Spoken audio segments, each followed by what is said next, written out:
আমি অৰ্গানাইজ কৰিছিলে আৰু ইয়াৰ চেয়াৰমেন আছে আপোনালোকে জানে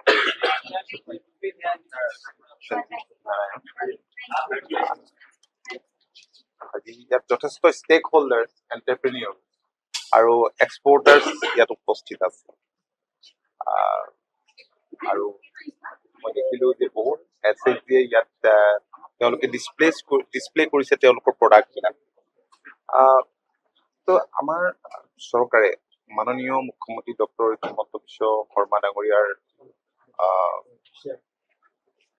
সবল নেতৃত্বত যোৱা সময়ছোৱাত এগ্ৰি আৰু এলাইড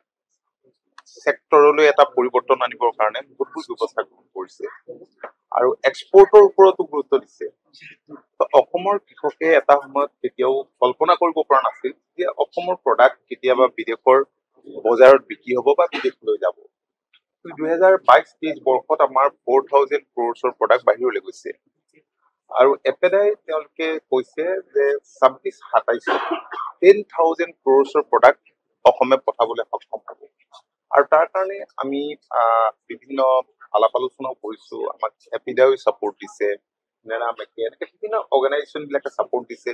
আৰু বহুত অসমৰ যুৱক যুৱতী এতিয়া ইয়াৰ লগত ডিপলি ইনভলভ হৈ পৰিছে আপোনালোকে জানে যে আছাম লেমন ষ্টেট ফ্ৰুট হিচাপে ঘোষণা কৰিছে আৰু অগৰটো এটা চাচি গছৰ খেতিটো এটা অসমৰ ভাল উজনি অসমৰ বহু জিলাত হয় কম সময়ৰ ভিতৰতে নেচাৰেলি ফাংগাছ বিলাক সৃষ্টি হোৱাত এইটো বাহিৰত বহুত ভেলু আছে মাত্ৰ কেইজনমান মুষ্টিমীয় ব্যক্তিৰ হাতত এই ব্যৱসায়টো আছিল এতিয়া অলপ ইয়াক আমি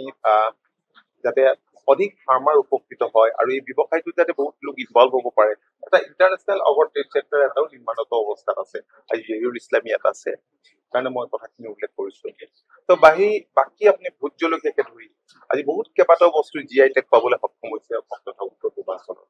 ইয়াত যথেষ্ট বাহিৰত ভেলু আছে আজি এতিয়া ইয়াত পাৰ্পুল ৰাইচ মঙলদৈ খেতিয়কে নিজে প্ৰডিউচ কৰা তেওঁলোকে আমাক ইয়াত শ্ব' কৰিছে বহু ধৰণৰ এইখিনি আমি যদি বাহিৰলৈ আমি লৈ যাব পাৰো তেতিয়াহ'লে স্বাভাৱিকতে মই ভাবো যে আমাৰ অসমৰ যুৱক যুৱতীসকল ফাৰ্মাৰ্ছসকল নিশ্চয় বেনিফিটেড হ'ল অসমৰ কৃষকে বেনিফিটেড হ'ব আজি ধৰক আমি মাছ মাংস গাখীৰ কণী বাহিৰৰ পৰা আনিব লাগে আমি বহুত দামতেই আমি ক্ৰয় কৰিব লাগে সেইটো কাৰণে কিন্তু ইয়াত আমাৰ কনজাম্পচন যিমান হয় আজি মাংসৰ কথাই মই গাহৰি মাংসৰ কথাই কৈছো আমাৰ প্ৰডাকশ্যন হয় আমাৰ 35% কনজাম্পচনৰ বিপৰীতে এইখিনিতো আমি বঢ়াব পাৰো পৰম্পৰাগতভাৱে অসমৰ বহুত মানুহে গাখীৰ আমি উৎপাদন বঢ়াব পাৰো গাখীৰ উৎপাদনৰ কাৰণে মুখ্যমন্ত্ৰী ডাঙৰীয়াই এতিয়া DDBৰ লগত এক বুজাবুজি কৰিল যাৰ বাবে অসমত আমি আশা কৰিছো যে আহি থকা দিনবিলাকত দৈনন্দিন 10 লাখ লিটাৰ যিটো আমাৰ টাৰ্গেট আছে যে per day additional 10 lakh litre এনে 29 লাখ লিটাৰ প্ৰডাকশ্যনটো হয় আৰু তাৰ কাৰণে এতিয়া গভৰ্ণমেণ্টে ৰাজসাহাৰ্য দিয়ে প্ৰতি পাৰ লিটাৰ সমবায় ভিত্তিত আজি 5 টকাকৈ গভৰ্ণমেণ্টে দিবলৈ ব্যৱস্থা কৰিছে আৰু এতিয়া পেডি প্ৰডাক্ট এতিয়া ধানৰ প্ৰডাকশ্যনটো এতিয়া যথেষ্ট এইবাৰ আমি আশা কৰিছো খুবেই ভাল হৈছে এইবাৰ অলপ বাঢ়িব আৰু যেতিয়া ৰেট পোৱা নাছিল তেওঁলোকে নিৰ্ধাৰিত তেওঁলোকৰ উচিত মূল্য নোপোৱাৰ কাৰণে বহুতে ধান খেতি কৰিবলৈ বাদ দিছিল কিন্তু চৰকাৰে যেতিয়া MSP লাগু কৰিলে আৰু এই বছৰটো বহুত বেছিকৈ পাব গতিকে এতিয়া বাহিৰত ইমান দাম নাপায় কিন্তু MSP ল'লে আমাৰ সকলো উপকৃত হ'ব গতিকে ধানত মেইজত মাষ্টাৰ্ডত MSP ক্ৰয় কৰিবলৈ চৰকাৰে ইতিমধ্যে সিদ্ধান্ত গ্ৰহণ কৰিছে গতিকে যিহেতু আমাৰ ৰাজ্যখনৰ গৰিষ্ঠ সংখ্যক ৰাইজে কৃষক গতিকে কৃষকসকলক ছাপোৰ্ট দিবৰ কাৰণে ভাৰত চৰকাৰৰ বহুতবোৰ আঁচনি আছে ভাৰত চৰকাৰ আঁচনিৰ পৰা উপকৃত হৈছে অসম চৰকাৰ আঁচনিৰ পৰা উপকৃত হৈছে কৃষি যান্ত্ৰিকীকৰণত আমি গুৰুত্ব আৰোপ কৰিছো এক্সপৰ্টৰ ওপৰত আমি গুৰুত্ব আৰোপ কৰিছো বহিৰ ৰাজ্যলৈ পঠোৱাৰ ওপৰত আমি গুৰুত্ব আৰোপ কৰিছো এতিয়া বোকাখাটৰ পৰাই যোৱাবাৰ 6 কোটি টকা ৰঙালাও গৈছে আৰু এইবাৰ ফাৰ্মাৰ্ছখিনিয়ে কৈছে যে ডাবল কৰিছে তেওঁলোকে আশা কৰিছে যে 12-13 কোটি টকাৰ আমি ৰঙালাও বাহিৰলৈ পঠাব পাৰিম আৰু তাৰ লগে লগে আমি কেনেকৈ এটা তাত প্ৰচেছিং প্লান্ট এটা কৰিব পাৰো তেনেকুৱা আমি পৰিকল্পনা কৰিছো এতিয়া বানানা মাৰ্কেট যিখন আছে বানানা মাৰ্কেট আমাৰ গোৱালপাৰা জিলাত